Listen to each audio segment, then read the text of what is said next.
Thank you for joining us, Shark's Perspective, the podcast with subject matter experts in marketing. How often, when you think about digital transformation, do you think about the people affected? Most often, we think of the tech. The more you're in this space, though, the quicker you realize that marketing is going through such an amazing transformation. However, you also realize that a lot of people are simply being left behind. With digital transformation, are you ready for the change, and have you personally adapted to the behaviors that are required? Is your brand going through this and fostering an environment where people can transform and become awesome? Samuel Monnie is the Director of Marketing Capability, leading digital transformation at Campbell Soup Company, and he's a subject matter expert on helping improve marketers' behaviors and capabilities in order to adapt and thrive within digital transformation. And on this episode, we'll discuss digital transformation, what questions people need to ask, connecting the people and processes and technologies, and helping marketers be awesome. So let's tune in to a capabilities expert with a transformational shark on this episode of A Shark's Perspective.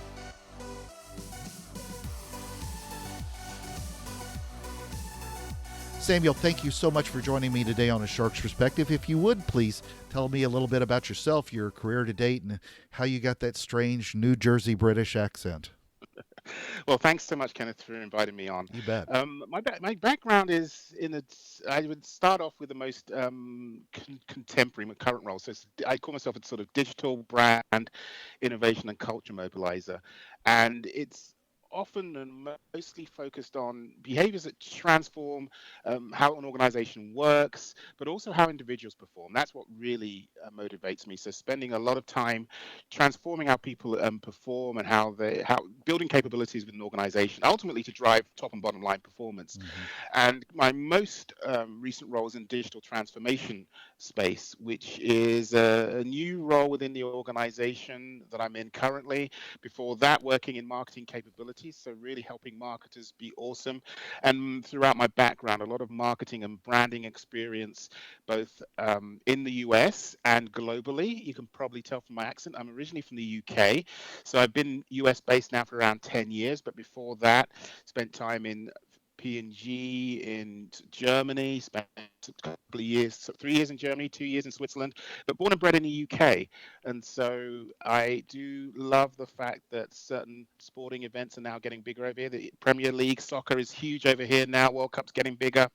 And that kind of brings me to this call and this conversation, but predominantly in a marketing and branding space, CPG, consumer durables, some apparel, some consulting work. So I'll probably go around the houses talking about a lot of things. Hopefully, folks will get something out of this. Well, I'm just glad that you're the only one on this show that has an accent. Obviously, nobody knows what part of the country I'm from. So we met at a conference together, and obviously talked a lot of MarTech and digital transformation. We saw a lot of big brands, including yours, present, and you opened up with a great slide and point that I still remember. You said something to the effect of it being common knowledge that the CEO is now spending more on IT than the CIO, but has very little's been done to bring marketing into the alignment with normal corporate governance practices. And as a result, MarTech is a hot mess at many companies, whether they look at processes, managing vendors, infrastructure, people, et cetera, whatever.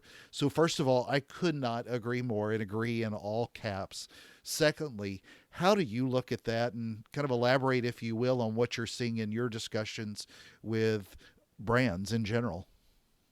Yeah, I think for me, sort of taking all that MarTech stuff, I take the angle that there is behind all the technology, all the processes, and all this wonderful innovation that's going on there, which is helping us do our jobs even better and helping us connect with consumers even better, build relationships, get more and more data, manage our employees, manage the relationships with consumers, personalize. All of this stuff is awesome, but behind it all, most of the time, until the robots take over, is human beings. Skynet, So it's coming. so so for me, it's the people that I tend to bias towards, because they are the key stakeholders of change, and having the right mindset Mm-hmm. to leverage leverage the information, leverage the technology, and implement it. There's a great quote that I love by Alvin Toffler. I think if I get his name correctly, he was a futurist, and he said,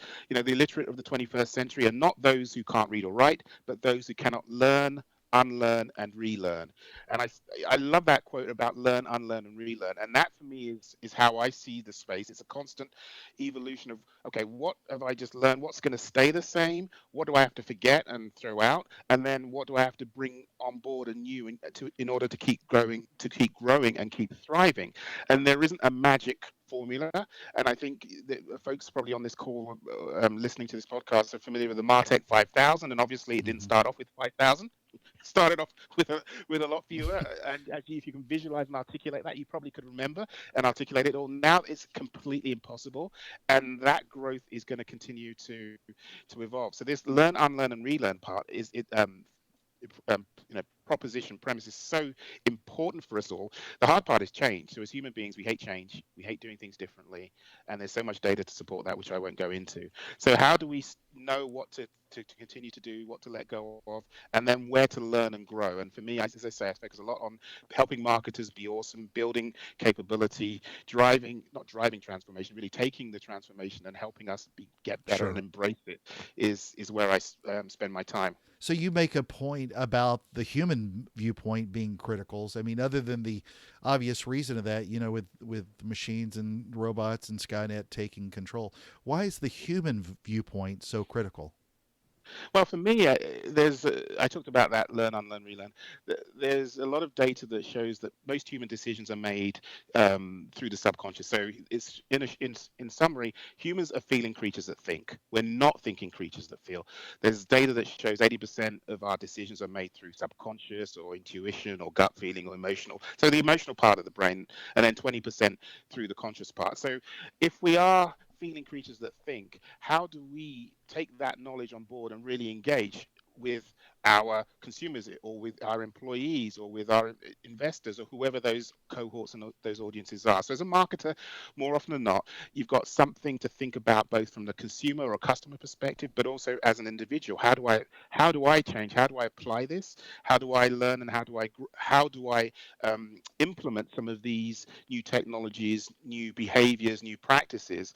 But if I know that people are feeling creatures that think, often what motivates us to change or to grow or to do something different is not the rational, logical part. It's Sure. actually what it means to me and how I feel or think about it. And I think, we see a lot of data, for example, in the search space. So a lot of marketers may grab onto traditional ways of getting insight or learnings, and completely forget that you need to understand what's going on. If you're launching a new product, what are people searching for? What categories are they searching for? What words they're using? What are they thinking about when they're thinking about the proposition that you're offering? If you don't bake that into before you start designing the product, as you start designing the product, you're kind of flawed by the time you go to market. Sure. Yet time and a time, again, I see so many brands or organizations, they don't have that baked into their thinking. So they launch a product and then they don't have any of even things like keywords aren't even something they've thought of, and so you're offering something that people aren't even thinking, feeling, or doing in the real world. And how can you be so disconnected? Well, you've got to think about human and people first. So for an individual, when you look at it from their perspective, just an individual, what are some of the many things that people are considering, whether it's marketing goals or priorities or values or even their own careers or anything Yeah. else that sits in front of them when they start as individuals looking at digital transformation? Well, if you're a marketing leader or an industry Right. practitioner right now, if you think about you and yourself, what am I going through when I think about? I'm thinking about what my divisional or brand or business priorities are. I'm thinking about what my strategic priorities are. There's values and purpose and mission. I'm thinking about my monthly objectives and goals. I'm thinking about my performance goals that I've got to hit. If you're managing people, setting their objectives, managing performance management. I'm thinking about my own career development. So there's so many things that motivate me as an individual, as a starting point. And ultimately, I'm sharing all that because a lot of what we're talking about links to the premise or the expectations of being a modern marketer. And being a modern marketer means that there are some baked in digital expectations that come with that, as well as say some of the traditional needs, traditional expectations. And as you fold those in, you realize that they are constantly evolving and constantly changing. And so, if you think about what's going on in I don't know, I'll just pick on social, and I can think a few years ago when before there was even social media as a thing and as a practice, as a specialism, and you've seen over the last say 10 years or so that whole field explode with social media managers, social media experts, and that whole channel mushrooming. And you've seen a lot of organizations not have that capability and not have the expertise or the knowledge on that side. And as you evolve over time, I just picked on social as one, but you can multiply that across Sure. so many different disciplines. And as a marketer, when I was coming through the system, shall we say, I remember when I wrote my thesis when I was at college before I graduated, it was just at the advent of Web 2.0. And this was a time when I was interviewing some of the companies for my thesis. There were brands, there were agencies and people buying domain names and then trying to sell them to the brands. This whole practice of domain name sitting. So some people are probably not old enough to know that used to happen as a practice. And at that time, people were saying, "Why do I even need a website? Hmm. What's the benefit behind it?" So from starting off in industry when people were trying to be convinced of what a website was to today, it's such a huge transformation. Oh, agreed. And in the industry, in the brands, in the consumer, and now we have so much more choice. We have so much more information. It's it's basically remixing everything you need to do as a marketer. And what I see is whether it's understanding your audience or coming up with innovation or building out your metrics, it's so much so the complexity has increased, and you've got to think about as a marketer, what do I hold on to that stays the same? What are the Hmm. fundamentals that keep me going and keep me current, but also what are the new things I need to do and change in order to be effective and efficient? And that flux is hard for people to embrace, but for me, I help marketers embrace that change, give them some of the fundamentals, learn how to apply them and practice them in order to grow themselves, but also to grow and develop their businesses. Well, obviously, you do a tremendous job of asking a lot of questions, and a lot of companies that drive digital transformation maybe don't foster necessarily the environment. But how or why is it important for people within a company to also ask these questions to start embracing this? I mean, little Sally, bad example, that quiet lady who sits in the back corner cubicle. Why should she be asking questions? What kind of environment basically do we need to create in order to foster, again, little Sally, to ask a lot of these questions to help embrace digital transformation? Yeah, and I talked about people, and one of the most um, awesome things about human beings is that we learn from a very age the power of asking questions and the power of asking propelling questions. However, the data shows, there's a great book by Warren Berger called A More Beautiful Question, that over time, as we get older and older, society tells us not to. It's seen as undermining or insubordination or criticizing. So as you grow and get older, you learn to ask fewer and fewer questions, and especially in a corporate environment, some cultures would frown upon that behavior.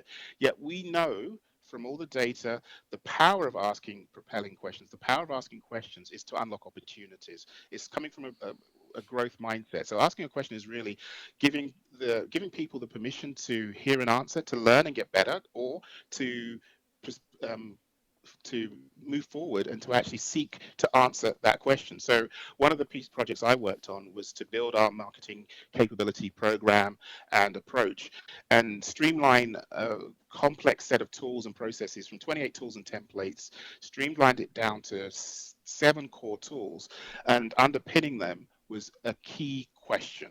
And it was tough work to synthesize all of the complexity and try and narrow it down to a few simple questions. And I won't go through all of them, but for example, there was the question that we landed on, and I think the audience can listen to this and figure out if this is a good one or not, was the question relating to insight. So most folks would appreciate learning why our consumers do what they do. So the question we nailed it down to was, why do our consumers, shoppers or customers do what they do?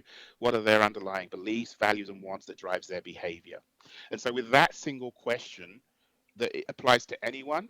We start in marketing, but anyone within the organization. Why do our consumer shoppers and customers do what they do? What are their Hmm. beliefs? So asking that core question, then we challenge you to answer it. I mean, there's a tool and some resources to help you actually come up with and identify the better answer. But it's that philosophy of framing these 7 questions are embedded into our framework, and it's the opportunity for anyone at any level, be it the most senior person at C-suite or most junior person. You have permission to ask questions because we want to build the mindset and the philosophy that it's not insubordination, it's not critiquing or being a problem. It's actually allowing us to think about it differently, to work on it, to be better, and to come up with solutions that can help us grow, that can help unlock opportunities for our customers, our consumers, or whoever that stakeholder would be. Well, There's it also that additionally helps on keeping a customer first focus. absolutely, and it's the idea of thinking outside of the organization. But again, it's hard when I think about some of the work we did to evolve our approach and our philosophy to within the marketing way, we call it our marketing way. In getting there, it was somewhat counterintuitive because for a school of thought, you're supposed to know the answer and actually Right. get on with it. Right. And this was pivoting and saying, hey, you're striving to be better. What the answer today is may not be right tomorrow, but give yourself permission to be open, to ask questions and to answer them, and it diffuses I think the friction. It allows us to actually see gaps and to ask that question. And you asking a why question is a classic behavior or mindset of researchers and insights folks. It's not the market research. It's not the domain of myself. But what I found was it was such a powerful unlock. Be you in finance, be you in supply chain, be you in marketing, having a set of core questions that anyone could ask and seek for a better answer was propelling. And so over time, it's getting more traction. I Sure. can't proclaim that everyone's doing it everywhere, but it was an interesting engaging with adults as they learn and senior leaders when they were presented with the principles of marketing, these frameworks in this lens. It was a completely different experience. And also, for me, if you're asking questions and asking a group of people, it really does help unlock collaboration.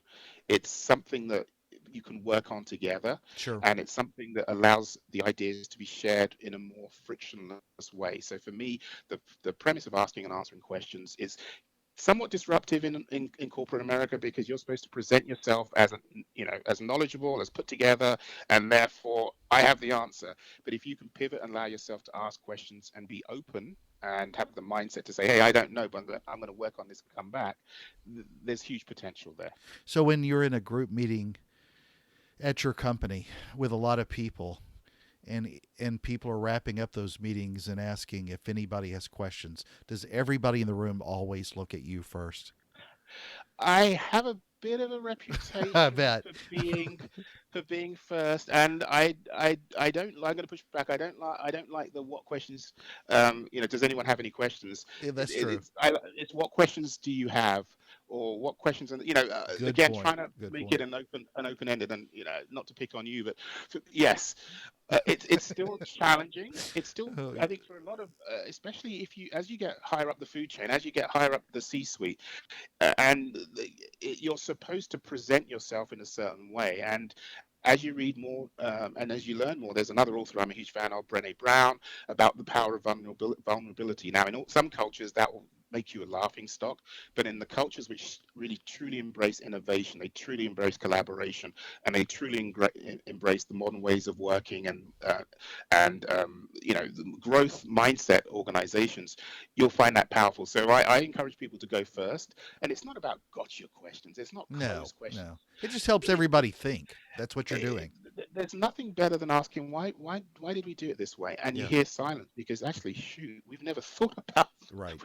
We've been doing it for 3 years this way, and no one's actually thought why. How might we? What better way could there be? And as if you can allow yourself to do that, but also listen and take action, then I think there's huge potential for people. So this isn't rocket science, but try applying this and listening to see how people and looking at people and see how they respond. Because in Sure. some cultures, this is truly disruptive, but also could be could be problematic. So you've got to pick your moments. But I think you've got to have the courage to do it.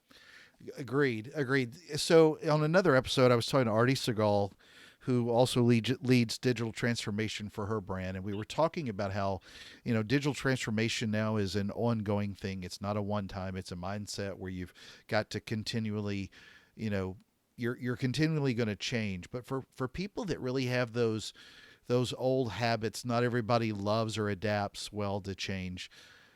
Samuel, I mean, why transform digitally when you've got an abacus and a slide rule? So, how do we help move the resistors and put them in that mindset to where, I know you've spoken about it, how do we continue to look at the evolution that you're going to uncover? I work in a transformation space, and I often frame it as building Yeah, capabilities, and that articulation, that expression helps me. When I use it, I think of capabilities in sort of four or five places. So capabilities as in building skills. So that's kind of an obvious one. I'm building capability. Okay, how can I build the skills in for us to be able to do this better? But also in terms of our organization, what's the structure to enable things to be done? And I think for me, sort of three is a really critical one. Is what are the ways of working? How are things done? There's leadership in terms of leadership behaviors that drive and how they measure things, and then resources. But I tend to focus more on ways of working because often it's that piece of change is the hardest part, is who has the decision making authority. Are they the right people to have that decision to make? Are we involving the right people? So how are we working cross functionally? How are we collaborating? Who owns the action?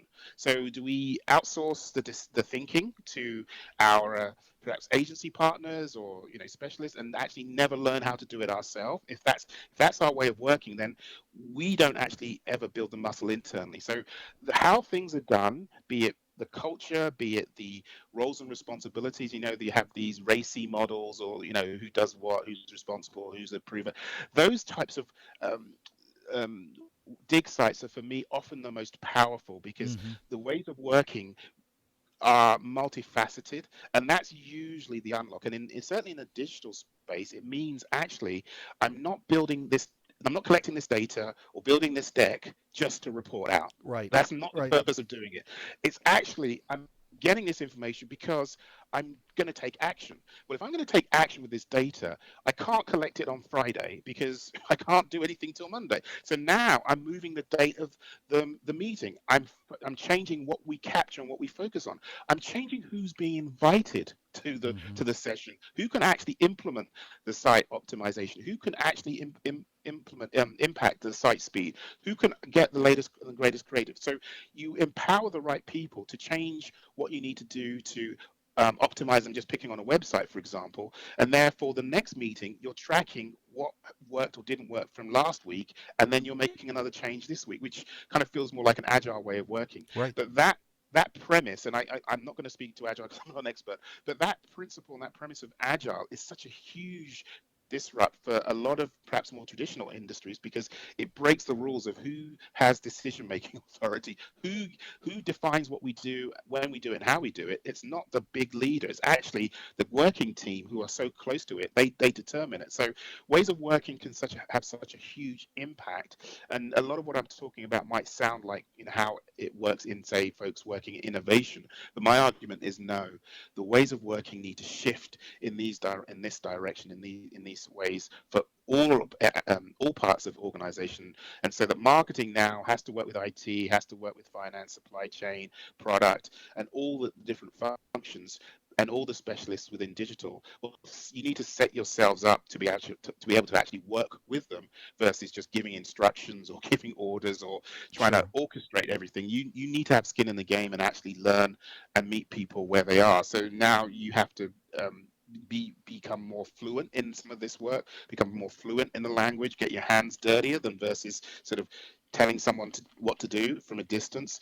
Again, that change of ways of working means you might have to be more humble and, like, ask questions and be prepared for the answer, and then go with what the answer is versus still telling people what to do. So some of what I was talking about before applies to this whole space of capability. And as I say, I talked about skills and leadership and other things, but ways of working for me is, for most people listening to this, most people back when they take this back to their offices or their what the work that they do, how can you positively impact the ways of working? What does that mean? How do we work today, and how could we improve that?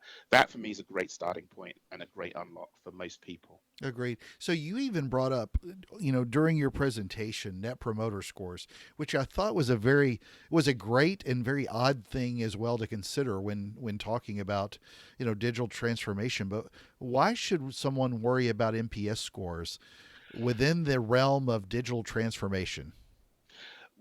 In terms of the work that I do and some of the programs I've led, there are sort of, I think, four drivers of what we measure. I measure, and it's often relating to, say, work, learning experiences or initiatives. So there's a reaction, how people react to it, how people respond to the deployment. So how many people show up and download, that kind of thing. How people react to it, the behavior changes that come on board, and then the results. So there's like four levels, four drivers of my metrics. The reason I like net promoter score, which is more in the reaction area, is because it's a simple measure Mm-hmm. that is consistently adopted across multitude of industries, multitude of sectors, and it's that torture test of data. It's that torture test of challenging yourself. So it's the idea that the 10, I think scores 10 and 9 count, eights, 7 and 6 are neutral, and then eights and sevens are neutral, and then sixes and below are detractors. And Mm-hmm. you're really forcing yourself to delight your champions and have more champions and advocates than detractors, because ultimately people kind of feel more negative or are going to be more likely to be detractors, but it's not very visible. So for me, it's a higher pressure score, which forces you to face reality, and your mission is to get better over time. And I find it quite discerning. So each industry, each company, each brand has scores within their domain. So whether you're telecoms or your media or your education, you might have different thresholds. But for me, it keeps you honest because it's a single measure that gives you a great indicator. It gives you more of the what, not the why. So you got to go behind it. But it's a simple measure that I can measure over time. And what I found with the program that I've been leading for the last couple of years is that the score has been positive, and the second year we were able to grow it because we immersed in what we were hearing and then sought to get better and to make improvements. So I like it because it's a single measure Mm-hmm. that is quite explanatory, but you need to go behind it. And sometimes folks respond in a negative way because it's, oh well, listen, this is too simple just to base it on your net promoter. But for me, I find it quite reliable, and also, as I say, it's something that externally in the real world lots of companies use. So I'm an Absolutely. advocate. There's not a C-level executive across the country who isn't probably pretty familiar with it. So, what's the most important advice that you give brands and marketers when going through digital transformation? What's the one key thing that they need to take away and be prepared for going It's forward? for me, it's perhaps a bit self-serving, but I would say that I've seen a lot of, and I've had conversations with folks in different industries and different spaces. There tends to be a lot of subject matter experts on the technology, Sure. Yeah. and there tends to be often, folks perhaps in the marketing space, but who or where are the experts or the resources in terms of capability building more holistically, be it a marketing excellence or people excellence or university or capability, anyone in the space of actually helping connect the people, the process, and the Mm-hmm. technology. Where are they? Do they have a seat at the table in some of the decision making processes? Are they at the fore? Do you even have that role within your organization? Mm-hmm. Because often those folks bring the change management, bring the transformation know-how from the people side. They may not be the experts on the technology, but they will help you with the process, and they will certainly help bring people along. Having them at the table, having them at the decision-making table, right at the outset, for me, is the one thing I would advocate, because for folks, listening to yourself, I'm probably talking about different things, asking different questions than some of those other subject matter experts do. And for me, that's critical to have a holistic picture, is having that change management, transformation, excellence, capability type person, role, or resource at the table when you're deciding from the outset. Because often initiatives are driven, hey, we built this thing or we got this thing, we're going to roll it out. And what's the rollout plan? It's kind of sometimes tumbleweed, but more importantly, the rollout plan doesn't start at the end. Right. Agreed. It starts right at the beginning, and that's a bit of an inconvenient truth. And that kind of perspective, I think, will help change and transformation in organizations around around the world and more broadly. Agreed. And if you if you look at that own tech stack, what you don't see anywhere on there is an actual person making decisions for Right. any of those thousands of pieces. So, Samuel, it's that time in the show when families from all over the world, including merry old England, gather around their podcast machines. Are you ready for the 5 most important questions that you're going to be asked today? Sure, go for it. All right, here we go. Chicken noodle soup or minestrone? I'm going to be a Campbell's has both. So I'm going to go for the chicken noodle because it's got some meat and it's got some carbs in there, which kind of works for me. So I'm going to go chicken noodle. digital transformation in the right tech tools or digital transformation in the right people? Talk about a softball. Okay, I'm going to surprise everyone on this by saying the people first. Go with the Never would people, have and guessed. you'll win the technology. Go with the technology, and the people will be Luddites. The Luddites weren't invented. That word wasn't invented for a reason. They were breaking machines back in the 17th or 18th century, whenever it was. So yeah, the people first. English football or the real one, American football, or as I refer to it, make the Dallas Cowboys great again. Dallas are America's team, allegedly.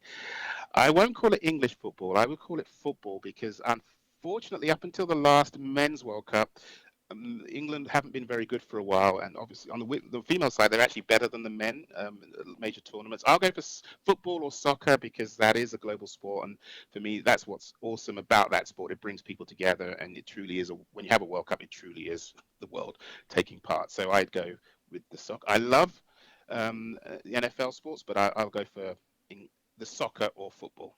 If Brazil had won, I would have been happy, but that's another story. A spot of tea or a pint of Guinness?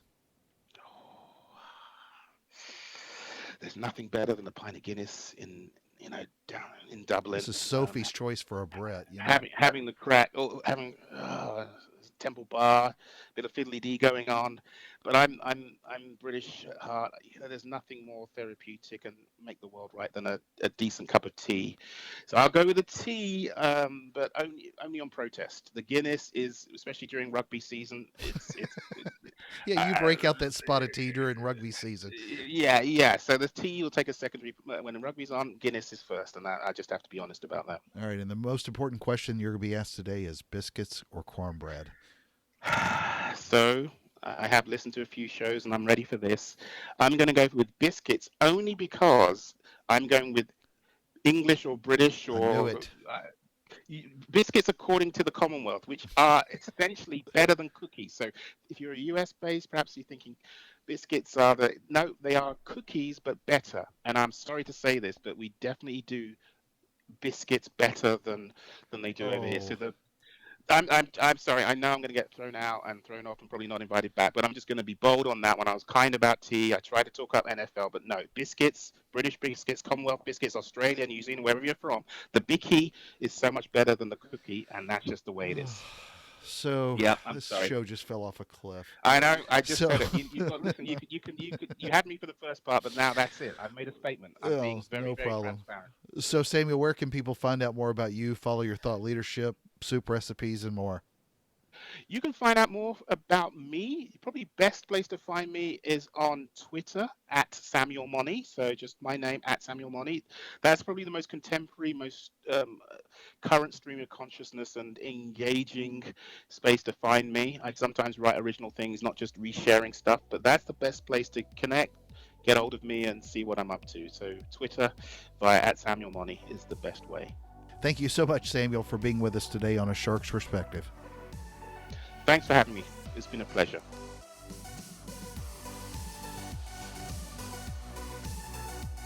So there was my conversation with Samuel Monnie, the Director of Marketing Capability, leading digital transformation at Campbell Soup Company, and he's a subject matter expert on helping improve marketers' behaviors and capabilities in order to adapt and thrive within digital transformation.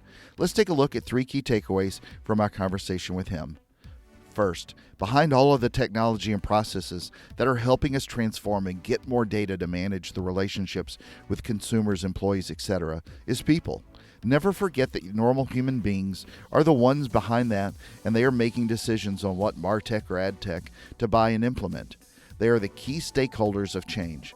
But how does your brand go about helping you or your team embrace what you don't know?